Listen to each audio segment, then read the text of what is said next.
My Govanen. Welcome to the Tolkien Lore Channel. I'm the Tolkien Geek, and recently a viewer going by Jedediah Wainwright on YouTube requested that I do a video on the dragons of Middle-earth and the ways that they were killed. So in this video I'm going to cover that and also a little bit just generally about dragons, their nature, where they come from, that sort of thing, just as a general background, so I kind of cover all the bases. So I'm going to start with the first age, with the appearance of the first dragon, kind of explain where they came from, and then move forward chronologically until we get to Smaug. So let's get started. So the Silmarillion tells us that dragons were devised by Morgoth, and it's not 100% clear exactly how this happens. It's kind of left vague, probably intentionally, but it says that fell spirits inhabit them, and so the implication seems to be that dragons are essentially evil Maiar that have basically inhabited dragon forms, which the dragon forms themselves were probably what Morgoth devised, and then the spirits inhabited the forms. And that's why the dragons that we see can all speak, at least the ones that we have any extended interaction with. So the first one, literally the very first dragon, is named Glaurung, and the first time we see him is before he really gets into the action, and it's before he's even full grown. Morgoth uses him to make a test of strength against the elves, and at that point his armor he's not full come into his armor, is something along those lines is what Tolkien says in the Silmarillion, and he can't withstand archers at that point. So when elven archers try to, fight back against him, he's not quite ready to face that, and so he has to retreat. Later on in the Battle of Sudden Flame, and if you're curious about what I'm referring to here, you can go check out my video on the battles of the First Age. I'll link to that in the description. But in the Battle of Sudden Flame, he has come into his full growth. He is fully armored, and he is in kind of the vanguard of Morgoth's attack. And during that battle is when he really starts getting involved in things. We don't really see a whole lot of him again, though, until we get to the story of Turin Turambar. And it's in his story that we really see a lot of Glaurung, and this is really the most we see of any dragon until we get to Smaug. And even Smaug may not get quite as much play as Glaurung does.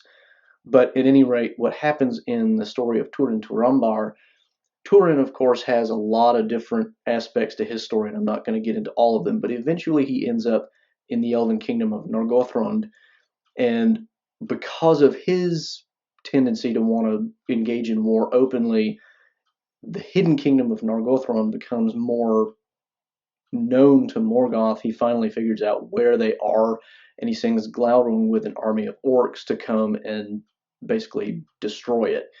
And unfortunately, that is exactly what happens. Glaurung and the orcs do destroy Nargothrond. Turin he allows to live because Morgoth is trying to still, in Turin's story, make him as miserable as he possibly can for as long as he possibly can. So he is allowed to live and continue his miserable life, basically. But Glaurung does then what dragons tend to do. He hoards all the wealth of Nargothrond and lays down on it as a bed and just sits there. The next thing we see of him, Turin's mother and sister, in the company of some elves from Doriath, they come looking for Turin in the wreck of Nargothrond. Glaurung basically scatters the elves, and Turin's mother not turns his sister, kind of mind wipes her. I mean, stares at her and gives, it's not really clear exactly how he does it, but through whatever malevolent evil magic he can use, he basically makes her forget everything. She then ends up running away. To cut a long story short, meets Turin Turambar in his new home in the woods of Brethil, and they eventually get married, kind of twisted. And one of these days I'm going to do a whole thing on Turin's story, but again, once that happens, there's the next time we really see Glaurung is when he actually comes to the forest where they live, because he's again gotten wind of this is where Turin is hiding out, and so he's coming to destroy the men of Brethil, and this is where he finally meets his end. Turin gets the idea, and I should say Tolkien gets the idea really, because he's borrowing this from the legend of Sigurd, and I'll let you look that up for your own edification to get the reference. But Turin gets the idea that there's this huge chasm that Glaurung basically has to go over, and he's going to get a few men to go with him, check out a good spot where he thinks that Glaurung is probably going to cross over, climb up to just beneath the top of the gorge, and when Glaurung crosses over, stab him in the underbelly, which is going to be his weak spot. So he ends up going there. Unfortunately, all the men either desert him out of fear, or one of them actually falls to his death. But Turin sticks it out. Glaurung does crawl over, and Turin does, in the style of Sigurd, stab him in the underbelly, and that is the end of Glaurung. Except he does get kind of a last parting word. He ends up, when Turin pulls his sword out of Glaurung's belly, he gets a spurt of dragon blood, which apparently is venomous. He faints. His sister/wife comes up. Glaurung talks to her and gives her back her memory, and then she, out of just utter despair and horror at what's happened, commits suicide by jumping off into a different chasm. Turin then wakes, finds out what's happened, and then kills himself. So the dragon, in one sense, has kind of the last revenge, but Turin does kill the dragon. So, and that's one of the common elements of all dragon stories. The dragon does eventually die. So that's our first dragon. Now let's move forward to the next dragon, which is also in the First Age. The next dragon we have to deal with is Ancalagon the Black. And interestingly enough, he doesn't appear until the very last battle of the First Age, at the end of the Silmarillion, where the Valar send an army to finally defeat Morgoth once and for all. In between Glaurung and Ancalagon, what we do find out, though, is there are a whole lot of different dragons. Up until the last battle, all of the dragons are flightless. Glaurung doesn't fly. There are no flying dragons up to that point that anybody knows of. There are also differences in terms of cold drakes and fire drakes. Cold drakes being not ice breathing, but just they don't breathe fire. At least that's the best guess that anybody has as far as what that means. So you've got some dragons that breathe fire, some that don't, but none of them fly. In the last battle, Morgoth releases flying dragons in the last defense of his own fortress against the forces of the Valar. And it says that of them, the mightiest is Ancalagon the Black, and he is the mightiest dragon that has ever been.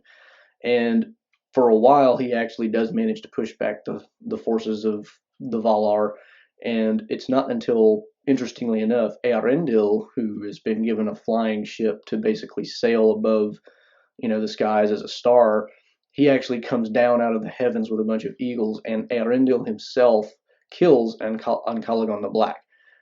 We don't really get a whole lot of story elements about Ancalagon, because he shows up at the last battle and he dies at the last battle. So there's not really a whole lot of information about him other than he's the mightiest of all dragons, and he shows up as, one of the first flying dragons ever. After this point, we get, the defeat of Morgoth, and most of his evil creatures are destroyed. Not all of them, however. Some do escape, including Balrogs, which of course explains the Balrog in Moria, and several dragons, which is where we get dragons later on in the stories. We don't get another dragon, however, until the Third Age. We don't really know of any dragons of significance in the Second Age. They played a fairly significant role in the defeat of Gondolin earlier in the First Age, but there's no named dragons. It's just basically said there were dragons involved in the sacking of Gondolin. So next thing we're going to be looking at is skipping all the way to the Third Age, and in fact fairly well into the Third Age, and that's what we're going to get to next. If you thought the next dragon was going to be Smaug, you're mistaken. There's actually one other named dragon who we run across before we get to Smaug chronologically, although we don't learn about him until the appendices of The Lord of the Rings.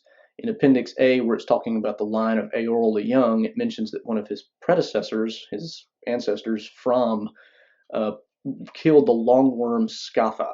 We don't really know much of anything about Scatha other than he was a longworm, whatever that means, and that he had made his abode in the arid Mithrin, the Grey Mountains. And when From killed Scatha, he claimed his hoard, because of course, being a dragon, he has a hoard. But the dwarves also claimed that they had a right to the hoard, which is probably, at least accurate in the sense that they were the original possessors of whatever it was that the dragon was sitting on. But From, being the one who killed it, basically said, I'm not going to give you any money, but here, I'll give you a necklace of the teeth of the dragon because that's cooler than anything you've got anyway. Basically kind of insulting them at the same time as not, it's kind of a backhand compliment. Of course, the dwarves wouldn't be interested in the teeth, although they would be a pretty valuable thing in the sense of very rare and hard to come by. But as a result, it says in the appendices that the dwarves are believed to have killed From for this insult, and as a result, the people of, not yet Rohan, but the people who, the ancestors of what we would know as the Rohirrim, had a feud with the dwarves. And so you can kind of see that as maybe one reason why Éomer and Gimli don't immediately get along when they meet in the Two Towers.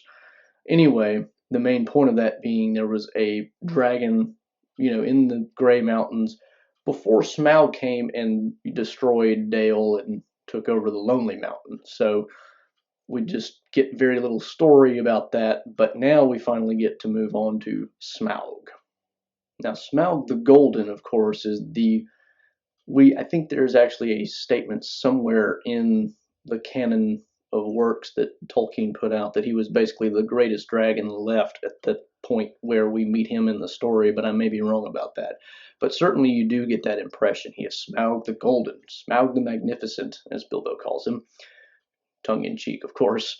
But what we know about him is that he comes out of the north and destroys the dwarven kingdom of Erebor, or the Lonely Mountain, seeking its treasures. And of course, being a dragon, he then promptly sits down on the pile of gold and sleeps, because that's what dragons do, apparently. And, you could see a pattern here, and it's an intentional pattern. Dragons kind of personify greed and just pure avarice. They just want stuff to have it. They don't have any real use for it. They just want it.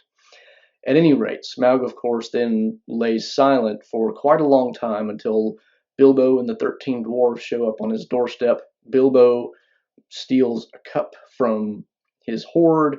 He wakes up, finds out what's going on. Bilbo comes back in, and then they have a nice long conversation. Now, movie versus book, of course, is a little bit different. There is no indication in the novel that the Black Arrow is anything other than a regular sized, I probably can't really fit a regular sized arrow on the screen, but the regular sized arrow, it's not like a ballista bolt. I mean, it's not really that. Bard the Bowman is using a regular bow with a regular sized arrow. There is a mention that the Black Arrow was made in the halls of, or at least believed to be made in the halls of the king under the mountain before Smaug came and destroyed the dwarf kingdom. But Bard uses just a regular bow and shoots Smaug in his weak spot. Now, and this is kind of a thing that I really hate about the Hobbit movies. The way that they have it go down in the movie is Smaug rather stupidly charges what he can see as a large, makeshift ballista, which probably wouldn't even really work, to be honest, if you tried that in real life, with a black arrow, as they're calling any number of things in the Hobbit movies, and opens his mouth wide to receive it down his throat like a complete idiot. Now that drives me nuts, because it shows that Smaug is too stupid to be real in the movies, but also because in the novel, the way the whole thing works out, Bilbo finds a soft spot in the chest of, or the belly, whatever you want to call it, of Smaug. There is a place where his armor has a hole. In the movie, Balin tells the story of how, the arrow was shot at him, and it comes up again that, oh look, yes, Bard's ancestor did hit the dragon, and you can tell because there's, a gap in his armor right there. But in the novel, of course, Bilbo finds this. He tells the thrush to go tell this information to Bard. How he can talk to the bird and how the bird can talk to Bard is another question entirely, which we won't get into here. Nevertheless, the point being, Bilbo tells the thrush, thrush tells Bard, Bard sees weak point, Bard fires the arrow while dragon is flying around. Smaug, of course, does get killed by Bard the bowman. In the movie, it's totally different than in the book. I probably should have saved that for another video, but it's really not worth a whole video unto itself. So, at any rate, that's Smaug. Now let's kind of wrap up with just a few general comments about dragons. So as I've already mentioned in discussing the various named dragons, we do get, of course, the avarice element of dragons. All they really want to do when it comes down to it is lie down on a pile of gold for whatever reason. They are inhabited by evil spirits, and we can see this in Glaurung particularly because he can essentially cast spells by just glaring at you. And you do get the idea, even with Smaug, that he's not necessarily able to cast magic in that sense, but certainly he is, malevolent and intelligent, not merely just a creature that wants gold.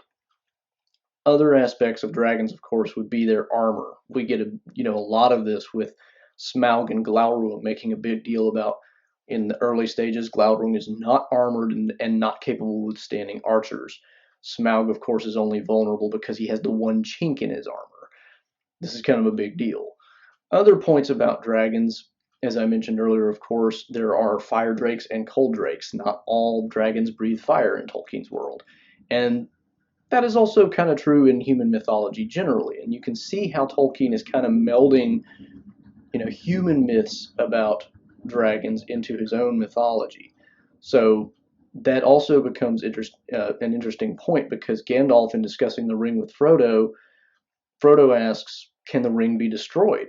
And Gandalf says, well, the great rings were said to be virtually impossible to destroy.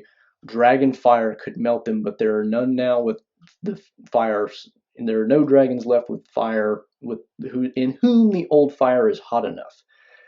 So Gandalf is implying at that point that there are still dragons, which is an interesting point. And it also makes sense because if Tolkien is using Middle-earth as kind of a prehistory for our own world, that gives you room to wiggle in things like St. George and the dragon, other dragon mythologies that develop over time in, human history.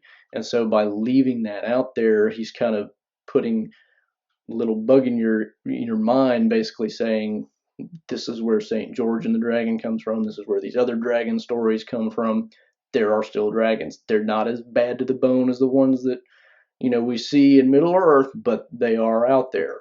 So that is also an interesting point. More generally, though, I mean, the dragons in Middle-earth, as I mentioned, they do kind of match up in a lot of different ways. The fact that some fly and some don't also kind of fits in because not all dragon myths in our own human mythologies can fly, but some do. So I mean, you definitely get that matchup where you can see Tolkien is probably kind of semi-intentionally, at least, setting up dragons as a precursor to the dragons that we see in human mythology and giving them sort of an explanation, as it were. So that's probably all I really have to say about dragons for now, so I'll go ahead and leave it there. So that's dragons in Middle-earth. All 4 of the named dragons that we know of, plus a little information about some other random dragons that we don't really hear much about. Hope you enjoyed that. If you did, please do give the video a thumbs up and share it around. If you'd like to suggest a topic, then please do mention something in the comments. I try to keep track of that, and anything that I think is of general interest, I will try to hit sooner or later. And you can also, if you want to learn more about Tolkien and the worlds he created, or even non-Middle-earth related information about Tolkien, you can subscribe to the channel, or you can follow me on Twitter at JRRTLore. Until next time, I'm the Tolkien Geek signing out for the Tolkien Lore channel. Namaste.